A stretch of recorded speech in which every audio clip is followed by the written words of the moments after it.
What's going on, everybody? Your boy Blake Money Blakeweather, Loaded Joe's MMA podcast. I want to thank you for tuning in today. Again, shout out to all of our sponsors for always setting us up, always having our backs, given that we have a podcast and we love the MMA community. So first off, shout outs to Fightbook MMA for helping us get this interview set up. Check them out for all your news, updates. You can find us on there. You can find lots of other awesome MMA podcasts. Maybe they don't make you laugh, but maybe they're a bit more informative. But you can find us, everybody else, on there. Fightbook MMA. Check out Zen Soap. Only soap I use, all natural, all ingredients.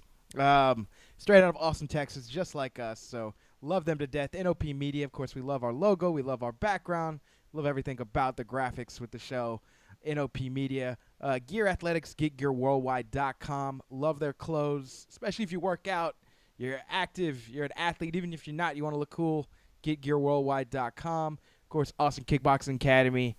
You come into Austin, that's where all the big boys train, Austin Kickboxing Academy. You come find me over there. Find a number of UFC fighters that are in and out over there. Austin Kickboxing Academy. All right, enough with the boring stuff. We're here for the good stuff. We are here with middleweight, just knockout artist. He's a ginger, but we don't care. He's got a soul. Smilin Sam Alvey. What you doing? How you doing, Sam?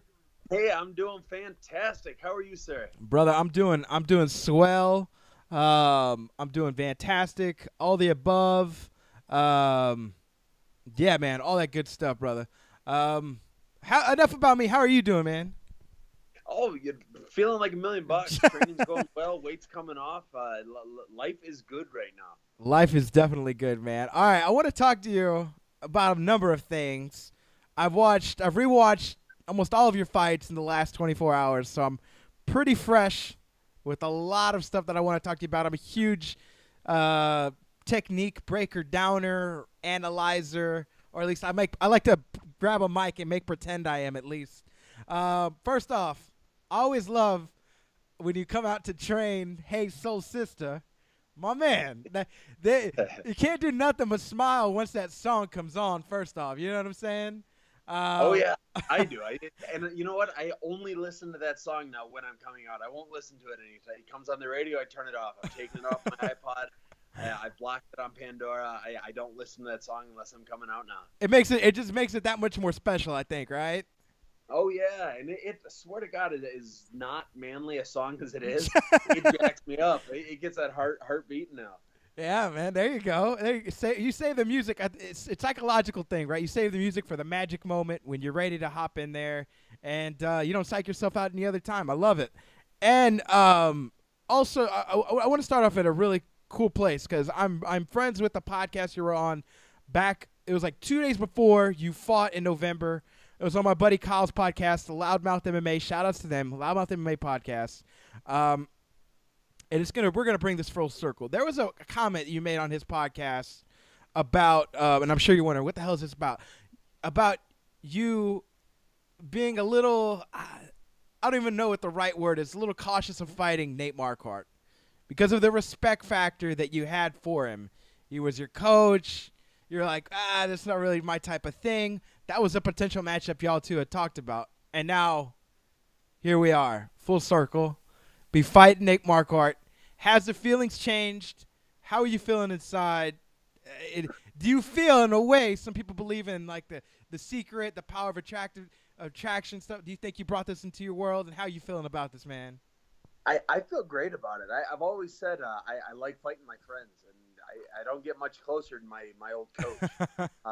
He's fantastic. He might be the only guy in the UFC nicer than me, and I'm very excited. I've had a great camp. I feel great, and I'm gonna love ginger on ginger crime. Hey, and two negatives make a positive, I guess. My man. Yeah, there was a comment made too. You'd rather put money in the pockets of your friends than people that don't like you. That makes sense. I like that. I like that mindset, man.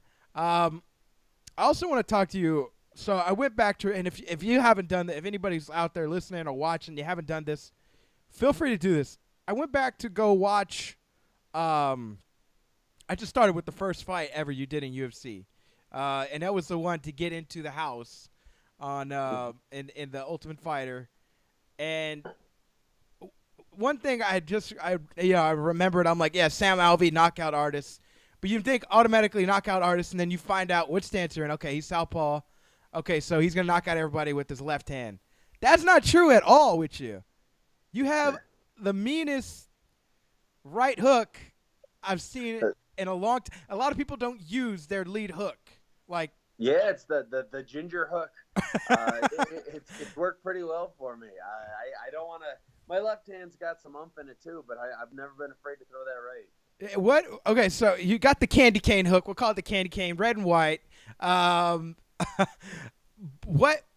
When did you know? Let's start at the beginning. When did you know you could hurt somebody with like? Were you really young? Were you just coming up in training?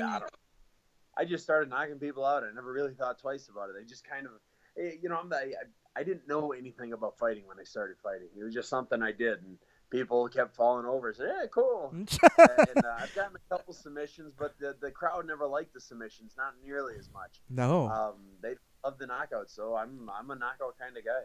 No, you definitely are, man. But are you right-handed or left-handed? Just because you're southpaw, are you right-handed or left-handed? I swing both ways. Like when you write, you write using. Yeah, I'll write with my right hand, but I can throw with my left. But I can't do it the other way around. I can't write and throw. I guess I'm right-handed, kinda ish.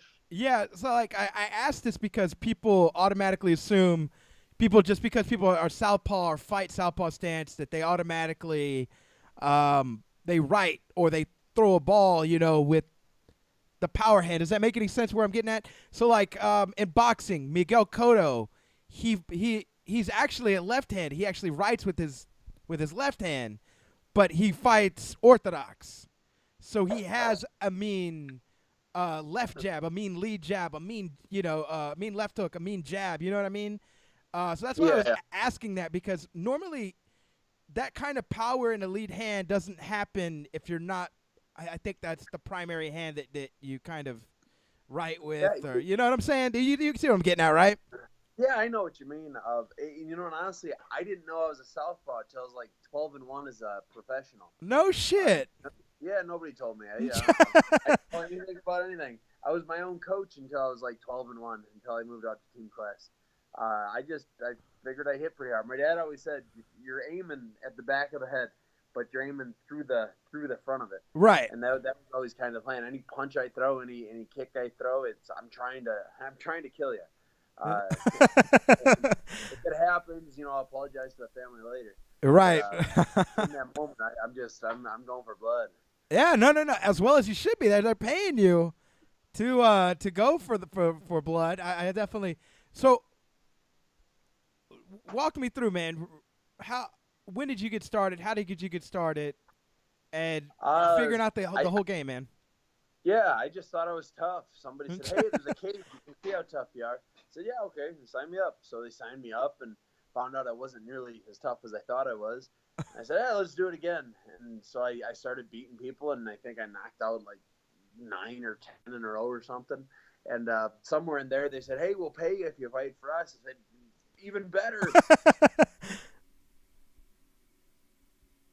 And somewhere, I mean, like I said, I was 10-1 or 12-1, so somewhere in there, I started figuring out that there's something called the UFC, and there used to be something called Pride, and people can make money doing this. Yeah, maybe I'll try that. And lo and behold, I made it to the UFC a few years later. That's awesome, man. And check you out. Here you are. It's a funny story though, because like, you just checked out UFC. UFC obviously has seen you, and when did you find out? I mean, though, like you preferred boxing or striking, or because it just seems like, I don't know. Did you originally come in as a boxer, striker? Was that, I mean, something you'd ever practice, or was it all street fights? No, I've never fought outside of the cage. No idea. To this day, I don't know if I'd say I'm more of a boxer. I just go out there and do what I feel like I want to do. In practice, I kick a lot. I guess I don't kick much in fights, but a lot of time I don't have. Yeah, no, I think the most I've seen you kick was like the Kevin Casey fight in the second round. I'm like, why is he throwing? Oh my God, he's throwing leg kicks. He can throw leg kicks. Jesus Christ. Yeah, I know how. You should see me kick in practice. I kick amazingly. I do I'm like a freaking cartoon character with the kicks I throw. But you get into a fight, and the hands work all right for me. Yeah, no. Seemingly so, man.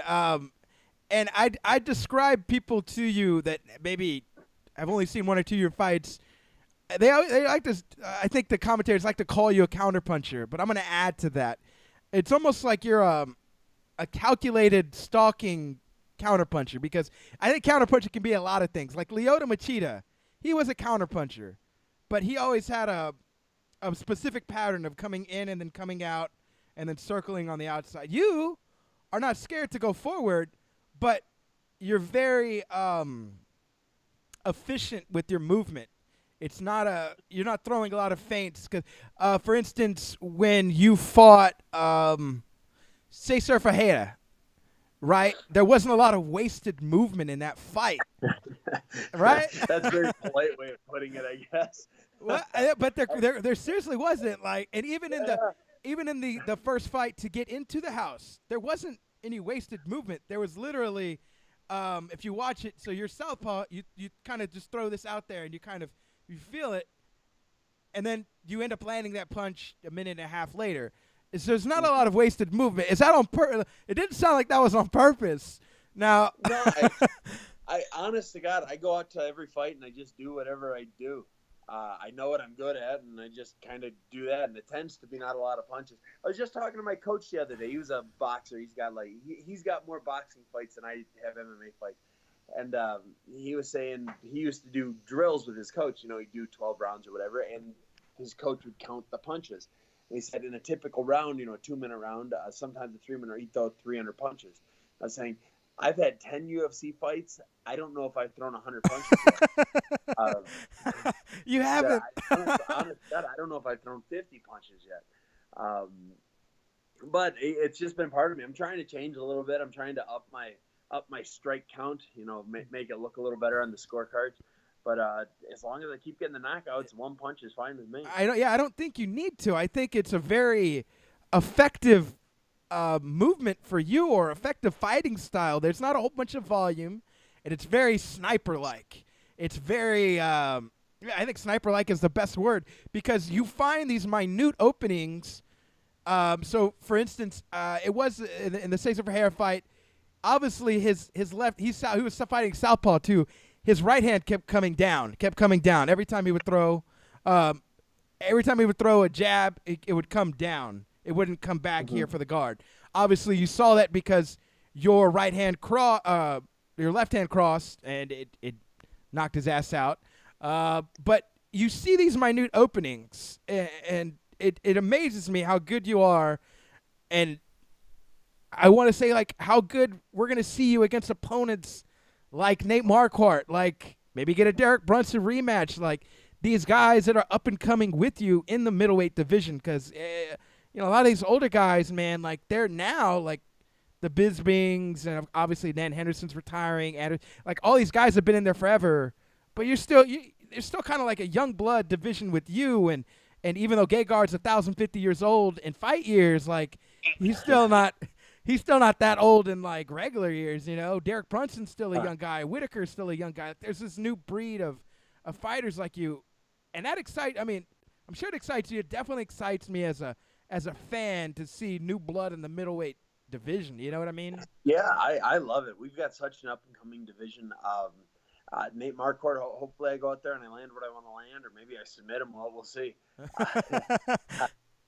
I never expect to submit anyone, but if it gets there, I'll crank the hell out of it. But yeah, I would love to fight. I'm not a big fan of rematches, so Brunson, I'm not so worried about. He beat me up once. I don't need to avenge that. Not until he has a belt around his waist. Fair enough.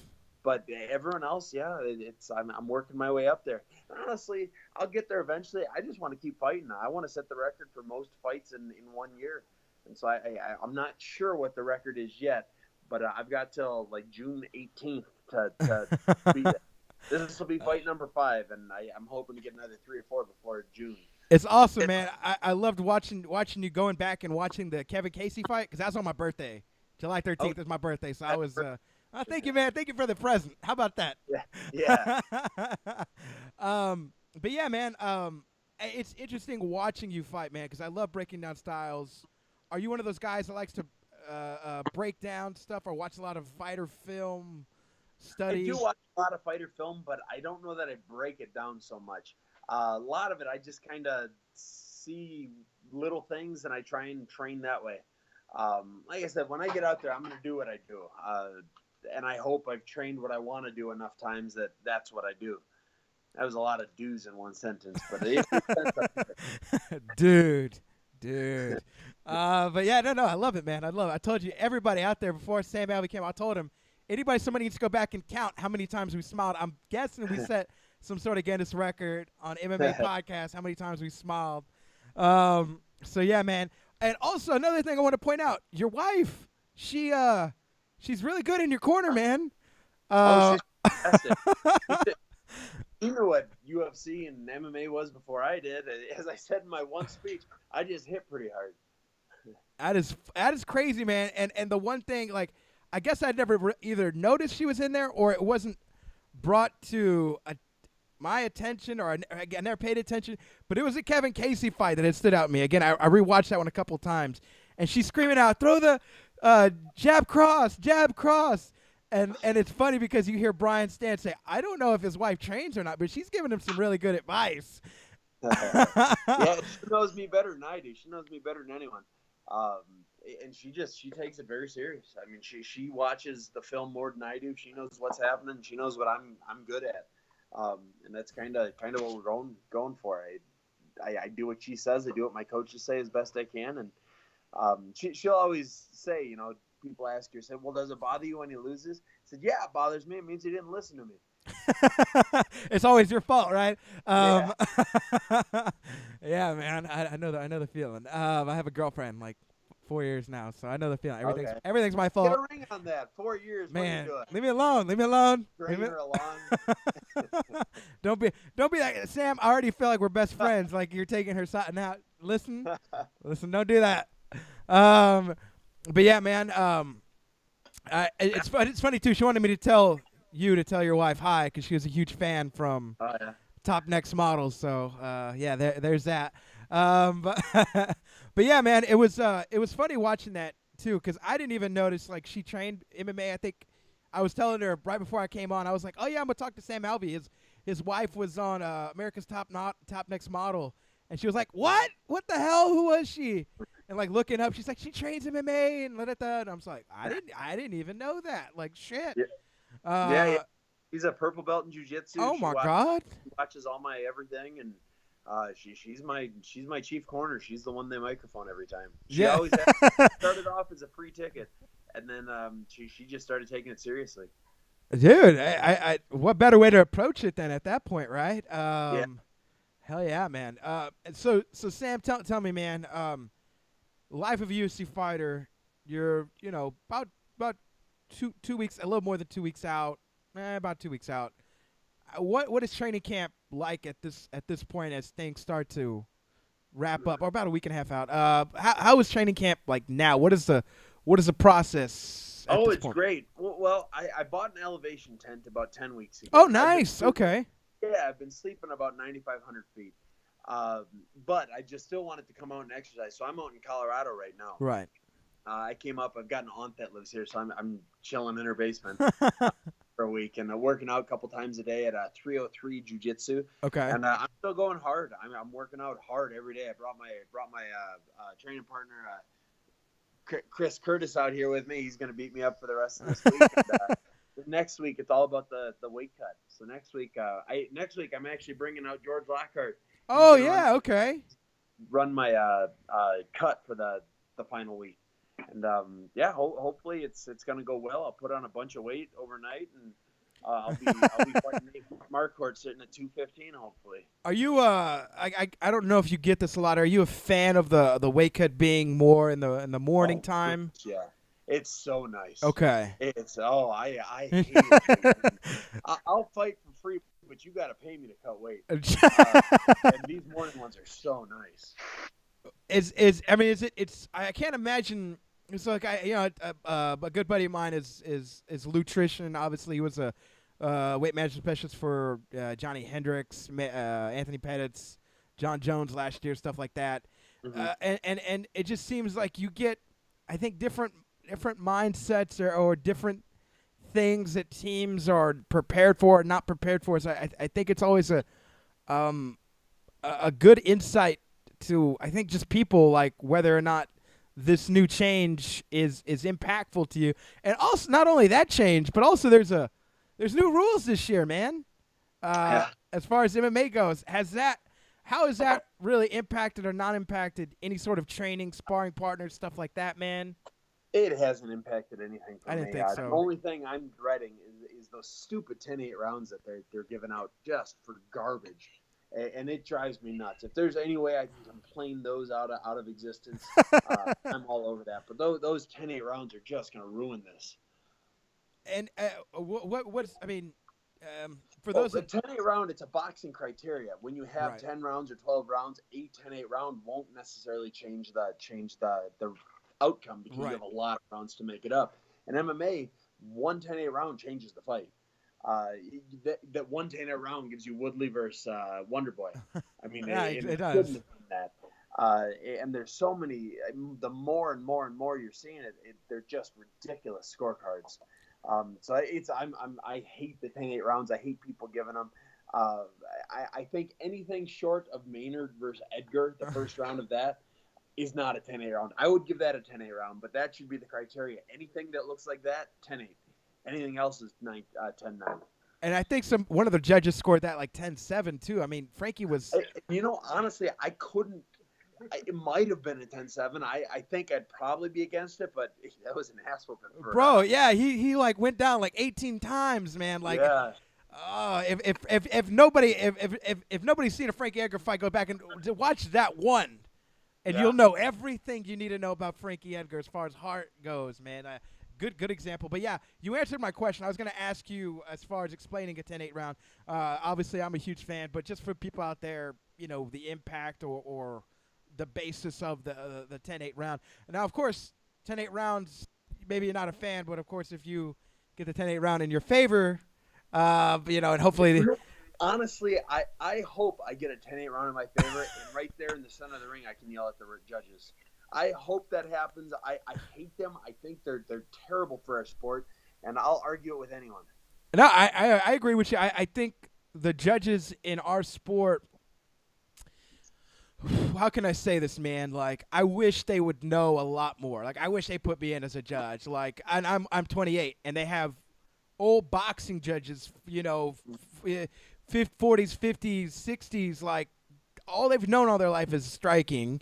I've talked to some refs, and they're like, oh, we have to go through, John McCarthy does seminars, and we have to train positions. I'm like, I'm not seeing no old bitch, gray hair training on training Ezekiel chokes or arm bars, and how dangerous it can be for somebody who's in them or giving them. You know what I'm saying? Like, I definitely agree with you. I'm not a fighter, but I agree. I will tack on to your point. I don't think we have the best judges in our sport, and there needs to be just something done about it. I don't know if there's it seems like we get these shitty scores, that come out every. Oh man, Texas here, we're known for it, man. We have fucking horrible judges just because we're an old boxing state, and they shouldn't even allow that here. And I think the UFC could, or the commission, or whoever's in charge, they need to put one rule in charge. They need, instead of effective strike and effective grappling, I hate those criteria. Just put damage. Damage needs to be the number one criteria in scoring a fight, I believe. And you can score it.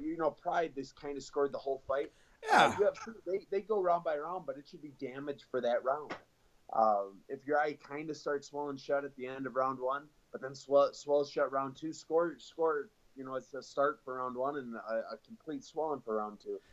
And the damage is in no way part of the criteria right now, and I think that's just ridiculous. I agree to an extent with that. I mean, and not to argue for the sake of arguing, but like to play devil's advocate, like if somebody gets a cut from a headbutt or something something like cut from say a fingernail, and then it turns into an eye poke. It looks like there's more damage than there is. So instead of like that would be I think the double. You have judges that can judge it.